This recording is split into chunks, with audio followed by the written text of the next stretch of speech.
పరమేశ్వరుడు అడ్డనామాలను, విష్ణువు నిలువు నామాలను ఎందుకు పెట్టుకుంటారు? ఈ నామాల్లో భేదం ఎందుకు? మానవ శరీర నిర్మాణం ప్రకారం కనుబొమ్మల మధ్యన షట్చక్రాలలో ఒకటైన ఆజ్ఞాచక్రం ఉంటుంది. దీన్నే మూడవ కన్ను అని భావిస్తారు.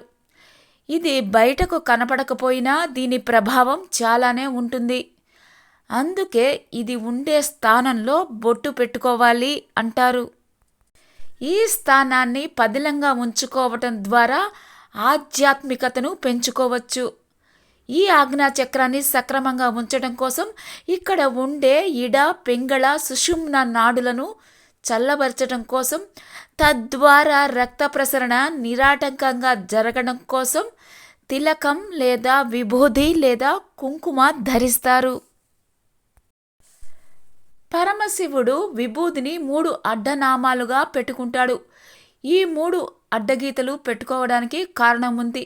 సత్వ, రజ, తమో గుణాలకు ప్రతీకగా శివుడు అలా ధరిస్తాడు. అలాగే శివుడికి 3 నేత్రాలు ఉంటాయి కాబట్టి వాటి గుర్తుగా 3 అడ్డనామాలు ధరిస్తాడు. పరమశివుడిని మనం కాలుడు అని పిలుస్తాం. అంటే భూత, వర్తమాన, భవిష్యత్ కాలాలు ఆయన ఆధీనంలో ఉంటాయి. కనుక వాటికి గుర్తుగా కూడా ఆయన 3 అడ్డనామాలను ధరిస్తాడు. అలాగే శివభక్తులు కూడా విభూదిని ధరిస్తారు. అయితే వైష్ణవులు ధరించే బొట్టు వేరుగా ఉంటుంది.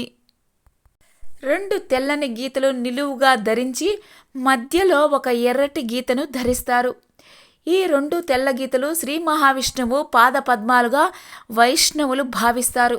మధ్యలో ఉండే ఎర్రని గీతను శ్రీ మహాలక్ష్మి రూపంగా భావిస్తారు. అలా వారిద్దరినీ తమ బొట్టులోనే ఉన్నట్లు భావించి వైష్ణవులు నామాలను ధరిస్తారు.